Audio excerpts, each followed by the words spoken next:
आपल्या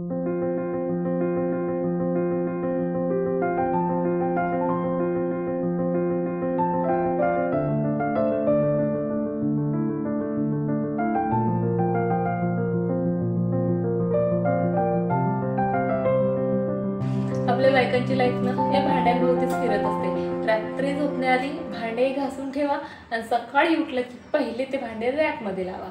बस भांडे घासा, भांडे लावा, भांडे गंदे करा, पुन्हा घासा, एवढीच जी आहे आपली लाईफ आहे की काय कधी कधी असं वाटायला लागतं। पण चला जाऊ द्या, रियालिटी आहे ही आपल्या लाईफची खरं तर। सो चला, सॉरी, हाय फ्रेंड्स, नमस्कार। मी स्नेहा कुर्दे फॅमिलीमध्ये पुन्हा एकदा तुम्हा सर्वांचं खूप सारं स्वागत करते। कसे आहात तुम्ही सगळे?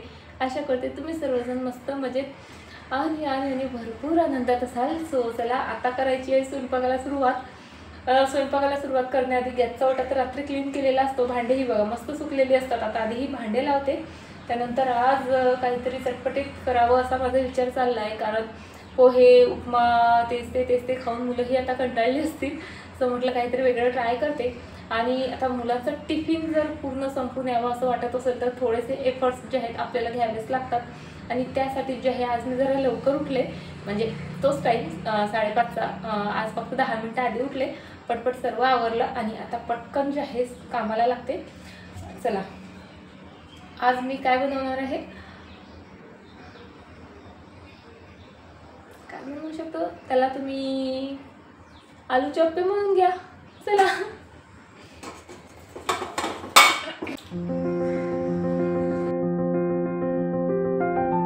चला, आज भाजीमध्ये बनणार आहे मसाला भेंडी। तुम्ही ना या रेसिपीला आळशी मसाला भेंडी असंही म्हणू शकता, कारण ही भाजी करताना मला भरपूर आळस येत असतो आणि प्रत्येकच वेळेस येत असतो। माहीत नाही का ते, पण घरच्यांना आता मसाला भेंडी भरपूर आवडते। पण मला ना एक भेंडी चिरून त्यामध्ये मसाला भरायचा हाताने, नंतर ती भाजी करायची, ह्या गोष्टीचा भरपूर कंटाळा येतो। म्हणून मी अशी शॉर्टकट अशी मसाला भेंडी बनवत असते। बघा, कढईमध्ये जिरं मोहरी तळतळली का त्यात कांदा, आलं लसूण पेस्ट वगैरे घातलं, त्यानंतर हळद, तिखट, मीठ घातलं आणि त्यानंतर जे आहे अर्धवट चिरलेली भेंडी घातली। आणि आता मसाला बघा मी अशा प्रकारे भरून टाकत असते। यामध्ये मी काय म्हणतात त्याला, शेंगदाण्याचं कूट घातलं, पुन्हा तिळाचं कूट घातलं आणि आपला जे खोबरं असतं त्याचंसुद्धा कूट घातलं।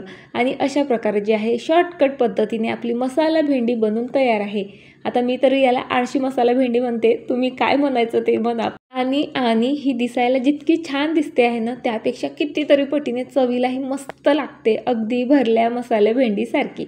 बघा, आता घरच्यांच्या आवडीनिवडी जपताना जरा स्वतःच्या वेळेचाही विचार करायला पाहिजे, नाही का? मला तरी असं वाटतं। आणि त्यातनंच मग जे आहे मी अशा शॉर्टकट रेसिपी जी आहे ट्राय करत असते।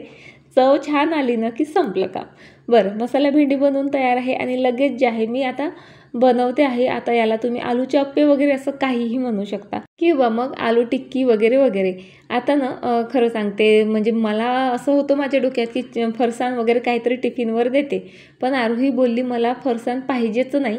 आणि पिहूचा तर प्रश्नच नाही, कारण पिहूची लवकर शाळा सुटते, सो त्याला शॉर्ट ब्रेकला वेळच मिळत नाही।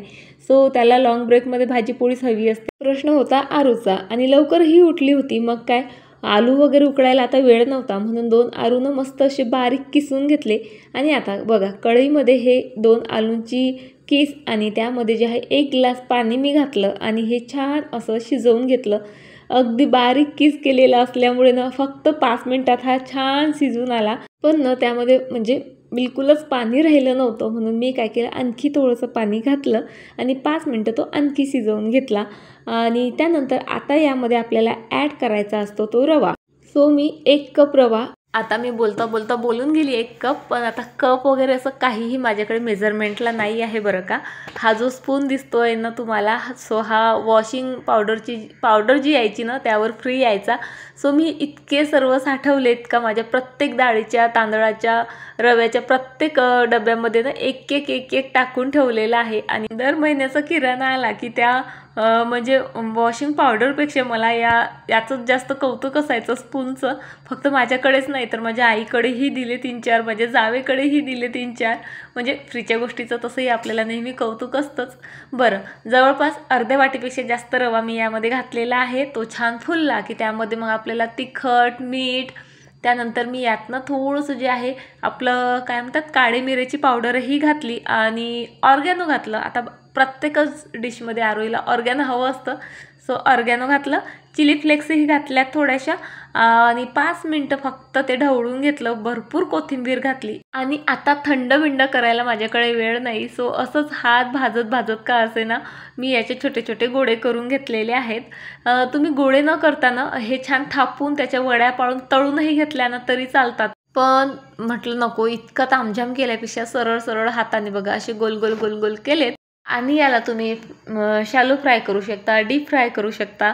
सो मी त्यापैकी काहीच न करता अप्पे पात्रात थोडं थोडं ऑइल लावलं आणि सरळ जे आहे हे तयार केलेले जे गोळे आहेत ना मी तांदळाच्या पिठात थोडं घुसळून जे आहे आता शिजायला ठेवणार आहे. तांदळाच्या पिठामुळे ना मस्त क्रंचीनेस येतो त्याला. बघा म्हणजे काहीतरी वेगळं द्यायचं असेल मुलांना तर अशा छोट्या मोठ्या ज्या इझी बनतात अशा रेसिपी तुम्ही बनवून देऊ शकता. माझ्या आरोहीला भयंकर आवडतात अशा गोष्टी, त्यामुळे मी ट्राय करत असते.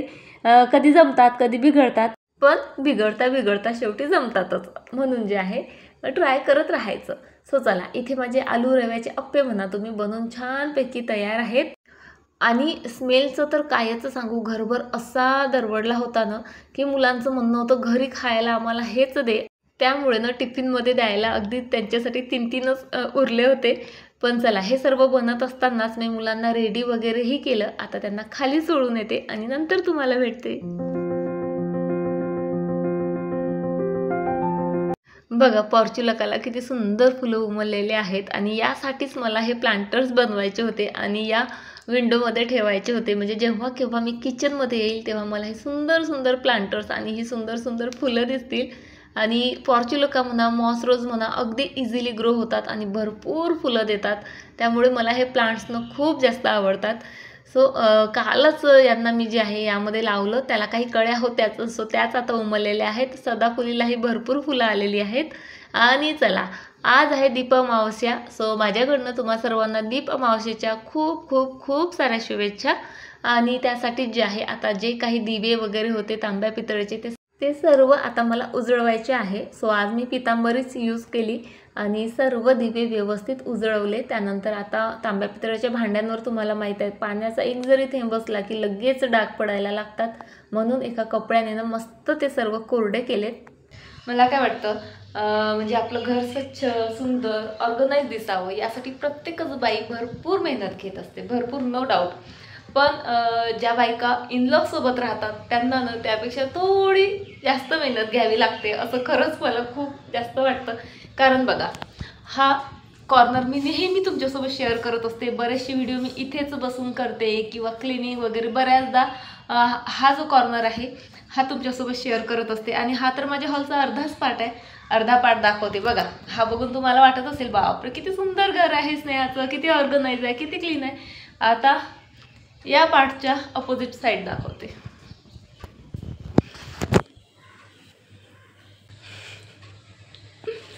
जो पार्ट आहे घराचा हा असा असतो. कितीही क्लीन करा, काहीही करा, त्यांना कसंही सांगा, कोणत्याही भाषेत सांगा, प्रेमाने सांगा, रागवून सांगा, पण त्यांना काहीही फरक पडत नाही. आणि हा खरं तर एका बाईचा खरा स्ट्रगल असतो. म्हणजे मेहनत करायला, क्लिनिंग करायला आपण कधीही तयार असतो, पण समोरचा व्यक्तीही जरा म्हणजे ॲडजस्ट करणारा असला की समजून घेणारा असला की हो बाई तुला नाही आवडत किंवा तू सतत करत राहते तर मी माझा तरी पसारा तेवढा आवडते, इतकं जरी समजून घेणारा असलं ना खरंच खूप मदत होते. सो हा कॉर्नर खरंच खूप मस्त वाटतो. पण आता चला हे ना जरा ऑर्गनाईज करते मी. आता उन्हाळ्यापासून कूलर जे आहे तिथेच आहे. आता हा कूलर फायबरचा आहे म्हणून खरं तर मी अजूनही गॅलरीत न्यायला थोडी भीत होती, कारण फायबर आहे, पावसाने उन्हाने खराब होईल म्हणून. पण तरी आज त्यालाही गॅलरीमध्ये मस्त पॅक करून ठेवते. आणि आईंच्या ना म्हणजे हे कपडे वगैरे याला तर मी काही करू शकत नाही, हा रोज असंच होणारच आहे, पण आत्ता तेवढा आवडते. पण हा कॉर्नर बघा, या कॉर्नरमध्ये औषधांचा वगैरे हा असा गराडा पडलेला असतो, कितीही सांगितलं तरी तसंच असतो. तरी मी त्याला एक बास्केट दिलेली आहे बरं का, दिसत असेल तर, पण तीही त्यांना छोटी पडते. सो आता एक मस्त अशी ऑर्गनायझर बनवते त्यांच्यासाठी, म्हणजे मोठं बनवते, म्हणजे औषधी आणल्या कितीही काही आणलं तरी त्यामध्ये आरामात जे आहे येऊन जाईल असं काहीतरी. आणि हा एवढा पार्ट जो आहे आज क्लीन करते. सर्वात आधी तर म्हणजे मी ठरवलं होतं या कूलरसाठी ना छान आपले तांदळाचे किंवा गव्हाचे जे पोते येतात ना त्यांच्यापासून कवर शिवायची म्हणून, पण पुन्हा कंटाळा केला. म्हटलं जाऊ दे आताचं ना असाच हा गुंडाळून वगैरे ठेवते, नंतरचं नंतर पाहता येईल. पण पुन्हा मनात आलं की नाही, गॅलरीत ठेवलं की पुन्हा तो खराबच व्हायचा, म्हणून जे आहे हे जे गव्हाचे किंवा तांदळाचे पोते असतात ना ते मी अशाच प्रकारे कापलेत आणि असंच जे आहे त्याला घालून दिलेत, जेणेकरून धूळ आणि म्हणजे धूळ माती वगैरे जी आहे त्याच्यावर कमी प्रमाणात बसेल. नंतर जेव्हा निवांत वेळ मिळेल ना तेव्हा मात्र मी हे सर्व एकमेकांना अटॅच करून प्रॉपर कवर बनवेल किंवा बघेल मग या साईजची मला कवर वगैरे मिळाली ऑनलाईन तर. सो चला, कूलर गेलं त्याच्या जागेवर आणि आत्ता मला बनवायचं आहे एक ऑर्गनायझर, कारण आईंच्या औषधीनं भरपूर असतात आणि इकडे तिकडे पडलेल्या असतात. सो माझ्याकडे हा एक कार्डबोर्डचा बॉक्स होता, मागे कुकर आणलं होतं बघा तेव्हाचा सांभाळून ठेवलेला.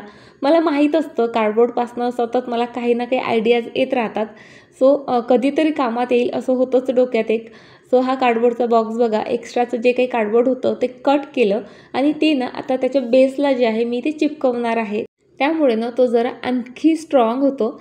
आधी तर माझ्या डोक्यात होतं की या बॉक्सला ना छान एखादा वॉलपेपर किंवा मग जे गिफ्ट पेपर वगैरे मिळतात ते चिपकवून छान तयार करावा.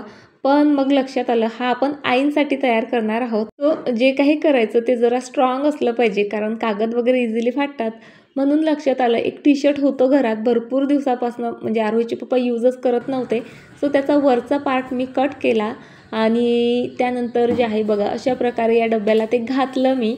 आणि आता बॅक साईडला ना जो आपला फॅब्रिक ग्लू असतो ना त्याच्या मदतीने हे टी शर्ट मला व्यवस्थित चिपकवून घ्यायचं आहे. तुमच्याकडे हॉट ग्लू गन असेल तर खूपच छान. माझ्याकडेही आहे बरं का, पण माझ्या आरोहीने काय केलं माहिती आहे का, त्यामध्ये पेन्सिल घुसाळून ठेवलेली आहे. त्यामुळे ती पेन्सिल समोरही येत नाही, मागेही जात नाही आणि ते जे आहे ना ग्लू गन ती म्हणजे हॉटच होत नाही आहे. पण या फॅब्रिक ग्लूने सुद्धा बघा किती चांगल्या प्रकारे चिपकलेलं आहे. तशाच प्रकारे मी सर्व टी शर्ट आतल्या साईडनेही चिपकवून घेतलं. आणि खरं सांगू का, मलाही या ग्लूवर जरा डाऊट होता, त्यामुळे मी काय केलं आधी ना त्याला 4-5 ठिकाणी जे आहे स्टॅपलरच्या पिनासुद्धा मारल्यात. सो अशा प्रकारे जे आहे माझं छान असं घरच्या घरी ऑर्गनायझर बनवून तयार आहे. आणि बघा बाहेरून आतून सर्वीकडून इतकं चांगल्या प्रकारे चिपकलं आहे ना ते, आणि दिसतही फारच सुंदर होतं. सो बघा काय मस्त किती सुंदर तयार झालं माझं ऑर्गनायझर बनून. आणि आता ना चला आता थोडंसं तिथलं क्लिनिंग करते आणि आईच्या औषधी वगैरे सर्व यात व्यवस्थित ऑर्गनाइज करून ठेवते. पण त्याआधी मला ना हे कुठेतरी लपवून ठेवावं लागेल. लपवून म्हणजे आता दादा तर कचरेवाला घेऊन गेलेत कचरा. आता मला म्हणजे डस्टबिनमध्ये टाकता येणार नाही, कारण हे जर दिसलं साहेबांना तर आमच्याकडे सुनामी येईल. आणि अशी येते मग कशाला फेकलं, कामात आलं असतं, कधीतरी घातलं असतं असं तसं. आणि जवळपास आता 2 वर्ष पाहते मी हे कबडमध्ये तसंच पडून आहे, यूज वगैरे होतच नव्हतं. 1-2 छिद्रही पडलेले आहेत, पण घालतही नाहीत आणि फेकूही देत नाहीत. पण आता मी हे कटकुट केलेलं दिसलं की मग मात्र सुनामी आल्याशिवाय आमच्याकडे राहणार नाही. म्हणून सर्वात आधी याची विल्हेवाट लावते, त्यानंतर हे सर्व क्लीन करते. सो चलो. आम्हाला ना म्हणजे आमच्या कॉलनीमध्ये स्पेशल असा आमचा दवाखाना आहे. मंथली काहीतरी तिथे आम्हाला पे करावे लागतात, इट्स कंपल्सरी हां.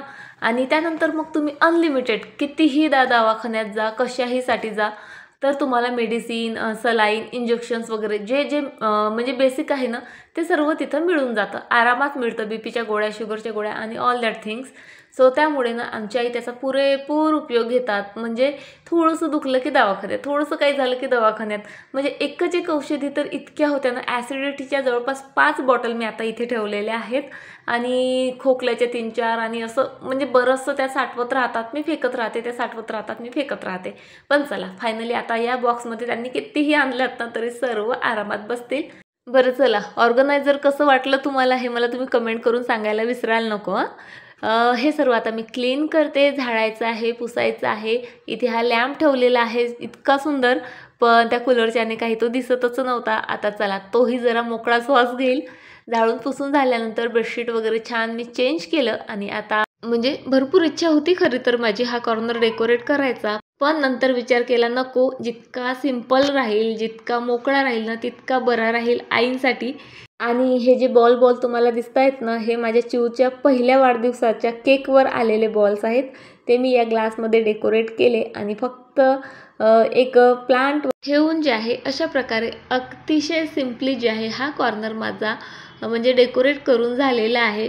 म्हणजे सिंपल आणि फंक्शनल, म्हणजे आईंनाही माझ्या डेकोरेशनचा त्रास व्हायला नको आणि माझ्या डेकोरेशनला सुद्धा आईंचा त्रास व्हायला नको. सो आता हा कॉर्नर सुद्धा माझा छान दिसतो आहे.